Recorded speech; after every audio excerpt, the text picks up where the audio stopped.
Good morning, students. We have completed in previous lecture. We have completed up till the third step of export procedure. So we have already started the export procedure. In first step, we have discussed that the different buyers have sent the quotations, have sent the inquiry to the different exporters that they need this quality, this price, this quality of product with terms and conditions with the to the different exporters, and in return, in reply, the exporter gives him or her the quotations. What the quotation termed as pro forma invoice. In pro forma invoice, the exporter sends him all the detailed information related to the price, quality, size, weight of the related product.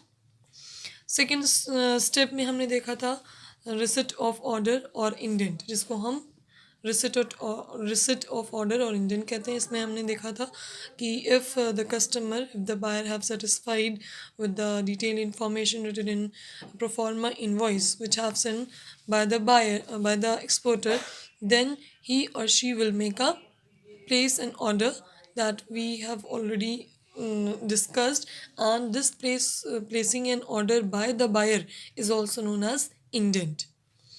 Okay, third step we have discussed that after getting the order by the side of the buyer, exporter get assessing the importer's credit worthiness.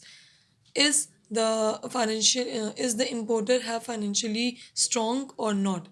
Is the buyer have will pay the amount of the product or not? So exporter will assess the importer's credit worthiness, the goodwill, the financial condition of the importer. For that, exporter have asked or demand about the letter of credit, and I have already told you what is the letter of credit. Letter of credit is the letter in which the importer, in which the buyer or the customer have to written in this letter that he or she will make a payment to the bank, and bank will pay to the exporter in future. Bank will pay the exporter on the behalf of importer. So this is the letter of credit. And now we are going to discuss the fourth step of the export procedure, that is obtaining export license. मैंने आपको उस दिन भी बताया था कि whether in exporting or importing, both exporter and importer have to take the license, have to take the permission of the government. For this, he or she will get this type of code, or this type, or to perform these type of formalities. So for getting the export license, export have to get the IEC number. What is the IEC number? IEC means import export code number. What is import export code number? It is the most importantly and first procedure of getting the export license, through which the exporter can export the products from one place to another.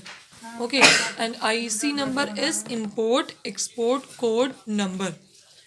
How he or she will get IEC number? For that, exporter have to apply the regional import export licensing authority in the prescribed form. अगर short words में हम कहें in the other form में, तो सबसे पहले export licence को लेने के लिए एक्सपोर्टर को आईईसी नंबर की ज़रूरत होती है, क्योंकि लाइसेंस का जो फॉर्म होता है उसमें ये आईईसी नंबर को फिल करना होता है.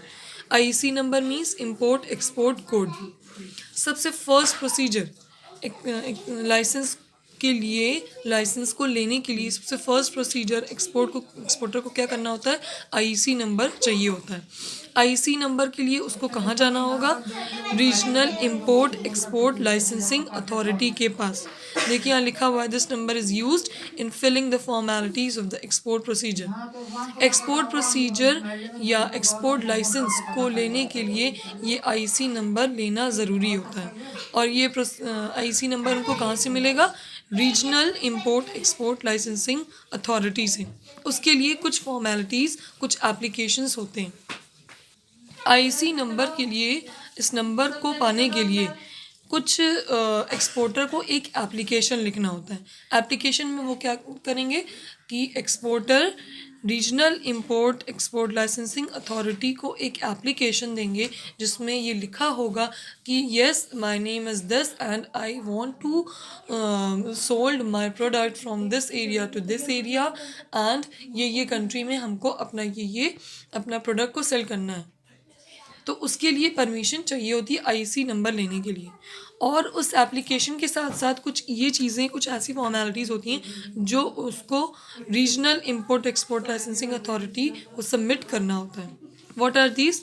सबसे पहले तो वो अपनी पर्सनल इंफॉर्मेशन, पर्सनल रिकॉर्ड को एप्लीकेशन के साथ सबमिट करेगा। Next is bank receipt for payment of fees to apply for IC number. IC number लेने के लिए, इंपोर्ट एक्सपोर्ट कोड लेने के लिए कुछ फ़ीस का पेमेंट करना होता है। तो जब वो फ़ीस पेमेंट करेगा बैंक में, तो बैंक वाले उसे क्या देंगे? बैंक रिसिट देंगे after payment, after giving the payment of fees of IC number. तो बैंक रिसिट देगी, वो रिसिप्ट चाहिए होती है। फिर उसके बाद सर्टिफिकेट फ्रॉम द बैंकर्स। फिर उसके बाद declaration by the exporters that they will not be exporting the goods listed in the caution list। उसको एक डिक्लेरेशन की तरह पे एक डिक्लेरेशन फॉर्म भी देना होता है कि एक्सपोर्टर ये डिक्लेयर करता है कि कॉशन लिस्ट में जो भी एरिया दिया गया है हम वहाँ एक्सपोर्ट या हम अपना प्रोडक्ट सोल्ड नहीं करेंगे। कॉशन लिस्ट में में क्या चीज़ें आएंगी कि जो पर्टिकुलर गवर्नमेंट ने जिस चीज़ के लिए हमको परमिशन दी है प्रोडक्ट को सोल्ड करने के लिए, हम वो लिस्ट से बाहर कहीं नहीं जाएंगे। इस चीज़ का डिक्लेरेशन, ये सारी चीज़ें एप्लीकेशन के साथ जब एक्सपोर्टर ले जाकर regional import export licensing authority को देता है, फिर उसके बाद अथॉरिटी वाले इन सारी चीज़ों को application details, bank receipt, certificate, declaration, इन सब को चेक करते हैं। if they are satisfied with all the formalities, with all the documents which have the exporter have submitted in the licensing authority, then they will give the IC number to the exporter। तो first वाला ये complete हो गया। Licence पाने के लिए सबसे पहले आईसी नंबर चाहिए होता है। तो आईसी नंबर, जब ये सारी चीज़ें चेक करने के बाद अगर अथॉरिटी को सेटिस्फैक्शन होता है कि सारी फॉर्मेलिटीज़ ट्रू हैं, सारी चीज़ें सही हैं, करेक्ट हैं, तब वो उनको आईसी नंबर अलॉट करते हैं एक्सपोर्टर को। ओके, तो ये था। Next is obtaining RCMC। What is RCMC? Registration cum membership certificate. देखिए, लाइसेंस लेने के लिए getting licence is not easy task. अभी आप देख रहे हैं कि लाइसेंस लेने के लिए आपको कितनी सारी स्टेप को फॉलो करना है। सबसे पहले तो अभी हमने पढ़ा आईसी नंबर। अब आईसी नंबर का यहाँ पर यूज़ होगा किसमें? RCMC को लेने के लिए। ठीक है, तो RCMC क्या है? Registration cum membership certificate. अब आप कहेंगे कि आईसी नंबर कहाँ यूज़ होगा? आईसी नंबर जो हमने अभी पढ़ा वो इसमें यूज़ होगा। जब तक ये नहीं होगा कंप्लीट, तब तक ये इस स्टेप पे हम आ ही नहीं पाएंगे। Okay, RCMC means registration cum membership certificate. इसमें क्या होता है कि अगर एक्सपोर्टर को ये सर्टिफिकेट मिल जाता है अथॉरिटी की तरफ से, तो ये सर्टिफिकेट के अकॉर्डिंग उसको कुछ ना कुछ सब्सिडीज़ या कुछ ना कुछ टैक्स में एग्जिम्पशन मिलता है। देखिए लिखा हुआ है कि exporter gets various benefits in the form of subsidies and exemption in excise duty, tax etcetera. ठीक है, तो अगर इसके पास ये वाला सर्टिफिकेट है तो एक्सपोर्टर को क्या बेनिफिट मिलता है कि कुछ ना कुछ टैक्स में सब्सिडीज़ या उसको छूट, मतलब एग्जिम्पशन, एक्साइज ड्यूटी हो गया, कस्टम ड्यूटी हो गया, टैक्स हो गया ना, तो ये सारे चीज़ों टैक्स पे या ड्यूटीज़ पे कुछ ना कुछ उसको एग्जिम्पशन मिल जाता है आफ्टर गेटिंग दिस सर्टिफिकेट। अब आप कहेंगे ये सर्टिफिकेट मतलब रजिस्ट्रेशन कम मेंबरशिप सर्टिफिकेट इसको कैसे मिलेगा? ये उसको तभी मिलेगा जब उसको आईसी नंबर मिल चुका होगा। इस सर्टिफिकेट को पाने के लिए उसको क्या करना होगा? Bank bank certificate, IC number और एप्लीकेशन उसको सबमिट करना होगा इन तीनों काउंसिल में से किसी एक अथॉरिटी को, क्योंकि ये तीनों ही इशू करती हैं आरसीएमसी। एक्सपोर्ट प्रमोशन काउंसिल करेगी, या federation of Indian export organisation करेगी, या एक्सपोर्ट डेवलपमेंट अथॉरिटी करेगी। इसके अलावा भी बहुत सारी अथॉरिटीज़ होती हैं। इनमें से किसी भी एक अथॉरिटी ने आपको अगर आरसीएमसी सर्टिफिकेट अप्रूव कर दिया, इशू कर दिया, तो दैट मीन्स कि you will get the benefits of exemption of custom duty, excise duty और tax exemption.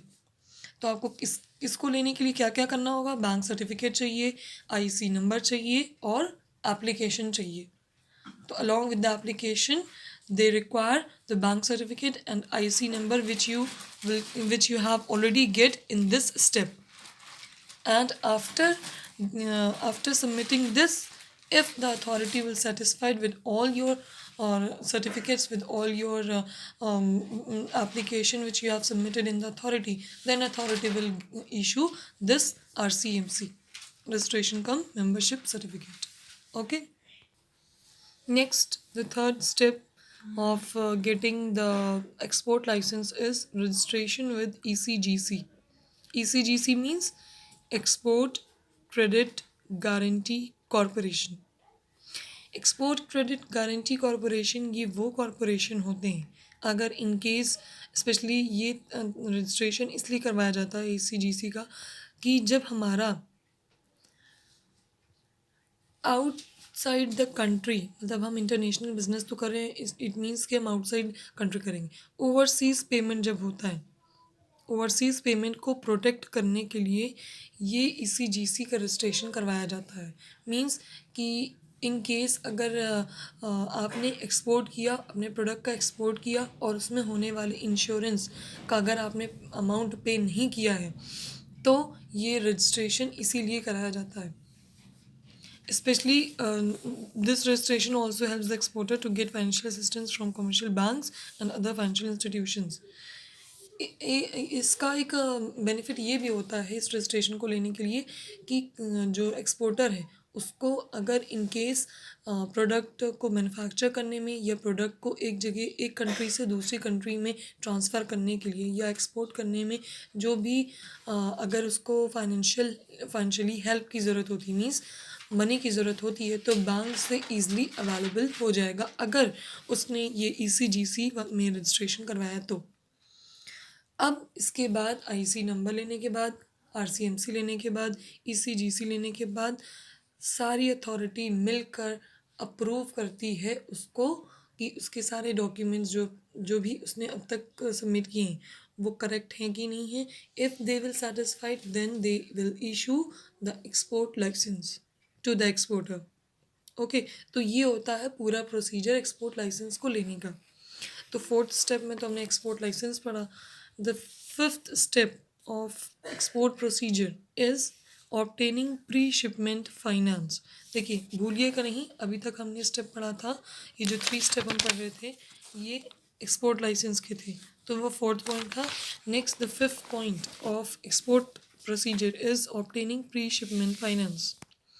Pre shipment finance का मतलब क्या है कि प्री मतलब तो आप समझ ही रहे हैं, means before, shipment means before shipping the product from one country to another country, and finance means the insurance. Before giving or before exporting the product from our country to another country, exporter क्या करता है कि उसके raw material जो भी उसमें लगे हैं, जो भी उसमें हमारे प्रोडक्ट को बनाने में रॉ मटेरियल लगे हैं, कंपोनेंट्स लगे हैं, उसकी जो भी पैकेजिंग हुई है, उसका ट्रांसपोर्टेशन के लिए जो एक्सपोर्टर होता है वो शिपिंग अपने प्रोडक्ट को शिप करने से पहले, मतलब एक्सपोर्ट करने से पहले उसका फाइनेंस करवाता है। तो जो हमने बताया था आपको लेटर ऑफ क्रेडिट, जब उसको लेटर ऑफ क्रेडिट रिसीव हो जाता है, मींस उसको ये गारंटी मिल जाती है इंपोर्टर की तरफ से कि इंपोर्टर बैंक को पे करेगा और बैंक एक्सपोर्टर को पे करेगी। तो जब ये लेटर ऑफ क्रेडिट उसे रिसीव हो जाता है तब एक्सपोर्टर अपने बैंकर से क्या करवाता है, अपने प्रोडक्ट की प्री शिपमेंट फाइनेंस करवाता है, मतलब इंश्योरेंस करवाता है कि जो भी हमारा रॉ मटेरियल लगा है, जो भी हमारा सामान या जो भी कंपोनेंट्स लगे हैं, उसका अमाउंट कौन पे करेगा, एक्सपोर्टर। तो ये फाइनेंस एक्सपोर्ट प्रोडक्ट को एक्सपोर्ट करने से पहले जो फाइनेंस करवाया जाता है वो होता है प्री शिपमेंट फाइनेंस, और ये भी एक्सपोर्ट प्रोसीजर में ही आता है। और ये फाइनेंस कौन करवाएगा, एक्सपोर्टर करवाएगा। ये सब जो भी चीज़ें हैं ये सब बियर कौन करेगा, एक्सपोर्टर। ठीक है। Next is production and procurement of goods. Production means तो हो गया to make the good, to produce the goods.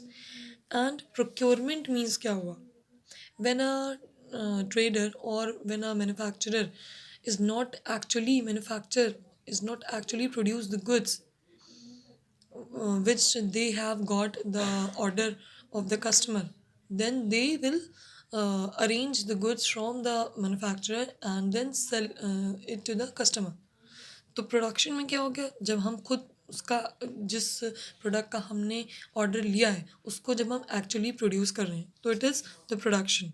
Procurement means जिस प्रोडक्ट का हमने ऑर्डर लिया है लेकिन हम उसको एक्चुअली प्रोड्यूस नहीं करते हैं, हम कहीं से लाएंगे, उसको अरेंज करेंगे, बनवाएंगे या ख़रीदेंगे बना बनाया, और उसके बाद फिर हम मतलब फॉरेन कंट्रीज़ में उसको सोल्ड करेंगे या कस्टमर को सोल्ड करेंगे। तो that is the procurement of goods. ठीक है। अब इसमें देखते हैं क्या कह रहे हैं। After sending the confirmation to the importer, the exporter starts manufacturing the product according to the specification.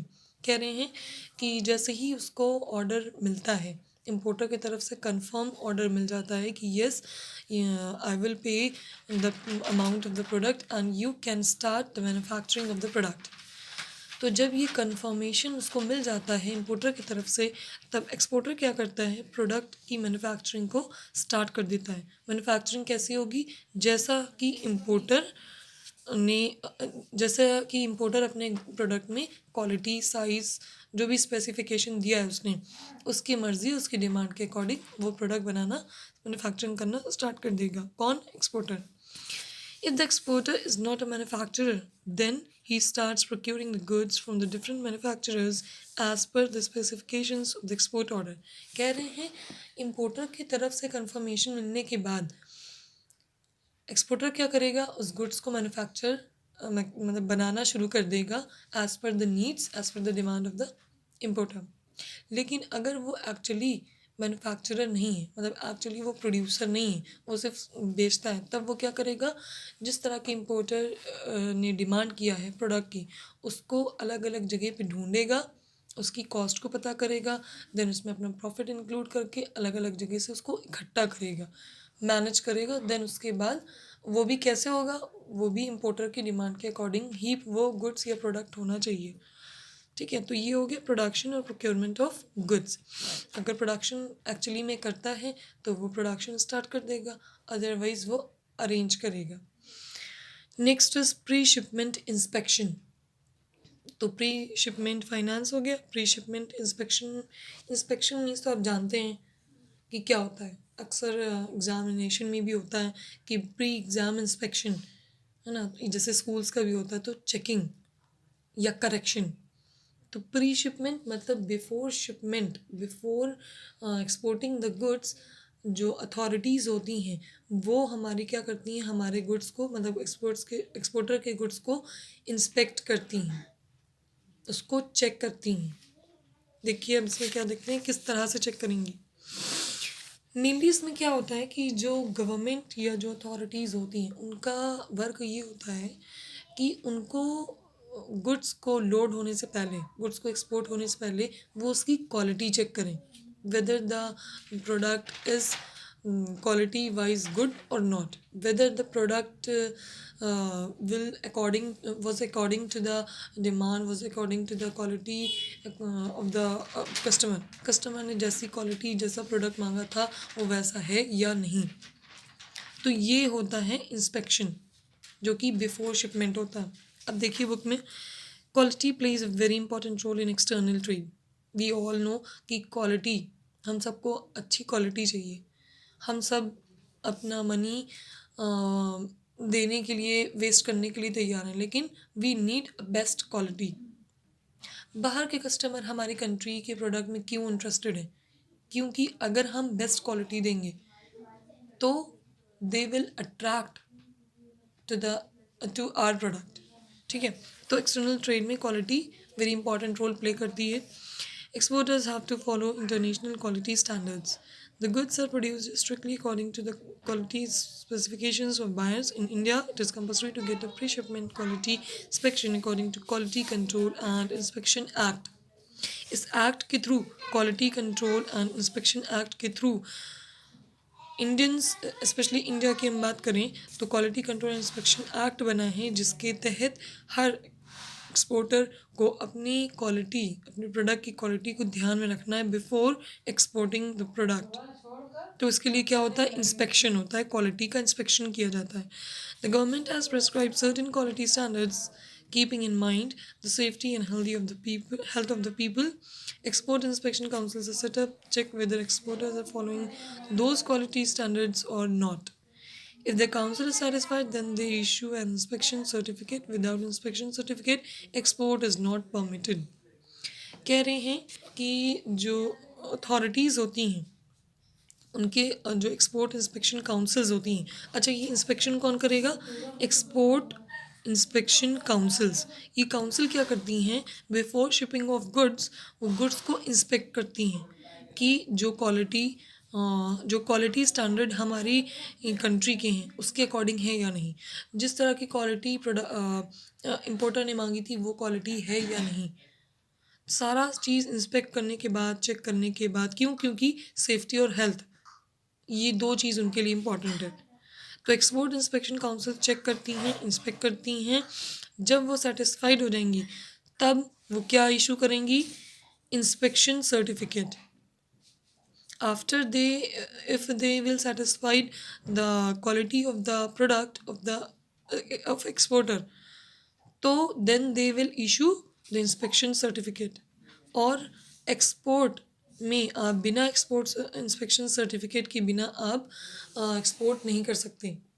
After getting the inspection certificate then you can export your product. ठीक है, तो एक्सपोर्ट इंस्पेक्शन काउंसिल्स क्या करती हैं? आपके goods की या आपके प्रोडक्ट्स की क्वालिटी को चेक करेंगी। चेक करने के बाद अगर सेटिस्फाइड होती हैं तब वो इंस्पेक्शन सर्टिफिकेट देती हैं, उसके बाद ही आप अपना प्रोडक्ट एक्सपोर्ट कर सकते हैं। ठीक है, अब इसके लिए तीन मेथड्स आपको के लिए बनाए गए हैं, मतलब इंस्पेक्शन के लिए 3 मेथड बनाए गए हैं। कौन कौन से? Consignment wise inspection, in process quality control और सेल्फ सर्टिफिकेशन। फर्स्ट मेथड जो है हमारा कंसाइनमेंट वाइज इंस्पेक्शन, इसमें क्या होता है कि एक्सपोर्टर जब अपने पूरे गुड्स को मैन्युफैक्चर कर लेगा, जब वो good as a finished product की तरह चेंज हो जाएगा, जब वो फिनिश्ड प्रोडक्ट के फॉर्म में आ जाएगा, तब एक्सपोर्टर खुद कॉल करता है इंस्पेक्टर्स को, मतलब एक्सपोर्ट इंस्पेक्शन काउंसिल को, कि आकर हमारे प्रोडक्ट की क्वालिटी चेक करिए। वो आते हैं, क्वालिटी चेक होती है, स्टैंडर्ड वाइज है या नहीं है, या डिमांड के अकॉर्डिंग क्वालिटी है या नहीं है। तब उसके सेटिस्फाइड होने के बाद तब वो क्या करती हैं? इंस्पेक्शन सर्टिफिकेट इशू करती हैं एक्सपोर्टर को। तो ये तो हो गया consignment wise inspection. In process quality control में क्या कह रहे हैं? इन प्रोसेस मतलब कि जब हमारा प्रोडक्शन चल रहा है उसी के बीच में, ड्यूरिंग द प्रोडक्शन। इसमें क्या होता है? ये ऐसा मेथड है जिसमें इंस्पेक्टर्स, मतलब inspector means export inspection councils, जब हमारा प्रोडक्शन चलता रहता है उसी के बीच आकर हमारी क्वालिटी का इंस्पेक्शन करते हैं कि जिस क्वालिटी में हम अपना प्रोडक्ट बना रहे हैं वो क्वालिटी स्टैंडर्ड है या नहीं। तो इन प्रोसेस का मतलब ये हो गया ड्यूरिंग द प्रोडक्शन प्रोसेस, उसके बीच आकर वो क्वालिटी को इंस्पेक्ट करते हैं, चेक करते हैं। तब उसके बाद चेक करने के बाद, सेटिस्फाइड होने के बाद, तब वो इंस्पेक्शन सर्टिफिकेट एक्सपोर्टर को देते हैं। सेल्फ सर्टिफिकेशन में क्या होता है कि अक्सर जो रिप्यूटेड फर्म्स या वो बड़ी बड़ी फर्म्स या बड़ी बड़ी कंपनीज़ जिनकी गुडविल मार्केट में बहुत हाई है, जो जाने माने बहुत अच्छे और लार्ज बिजनेस फर्म्स या लार्ज बिजनेस कंपनीज जो हैं जिनकी गुडविल रेप्यूटेशन मार्केट में बहुत हाई है, वो अपने गुड्स की स्टैंडर्ड क्वालिटी खुद ही चेक कर लेते हैं, खुद ही मतलब खुद ही चेक करते हैं, खुद ही इंस्पेक्ट करते हैं कि जो मैनेजर या जो बड़े मतलब टॉप लेवल के में जो मैनेजर्स होंगे वो चेक करते हैं कि हमने वाकई में जो क्वालिटी स्टैंडर्ड था उसको हमने बनाया है या नहीं। इसके बावजूद वो एक्सपोर्ट इंस्पेक्शन काउंसिल को भी अप्रोच करते हैं कि come and check our quality, our product quality, that it is up to the standard और नॉट। उसके बाद जब वो सेटिस्फाई हो जाते हैं तब इनको इंस्पेक्शन सर्टिफिकेट मिलता है। एक बात ध्यान लेकर चलिएगा कि इंस्पेक्शन इसीलिए होता है कि बिना इंस्पेक्शन सर्टिफिकेट लिए एक्सपोर्ट कोई भी एक्सपोर्टर एक्सपोर्ट नहीं कर सकता है। ठीक है, तो ये था अब हमने 7 पॉइंट तक देखा हमने प्री शिपमेंट इंस्पेक्शन तक। Next point is excise clearance. Excise means वही टैक्स वगैरह, उसको क्लियर करना ज़रूरी होता है। इसको हम नेक्स्ट टर्न पे नेक्स्ट लेक्चर में पढ़ेंगे। बार बार हम बता रहे हैं पोस्ट पीरियोडिक, आपको जैसे कि आपको टाइम टेबल मिल चुका है, पोस्ट पीरियोडिक एग्ज़ाम BST आपका लास्ट है। सिलेबस जिसको नहीं पता हो, वीडियो जो देख रहे हैं उसको फिर से सुन लीजिए। Chapter 7 and 8 will come in your post periodic exam with all the case studies. Okay, revise करते चलिए। अगर आप लोगों की डिमांड होगी, अगर आप लोग चाहेंगे तो हम 7th और 8th चैप्टर भी रिवाइज कर लेंगे। ओके।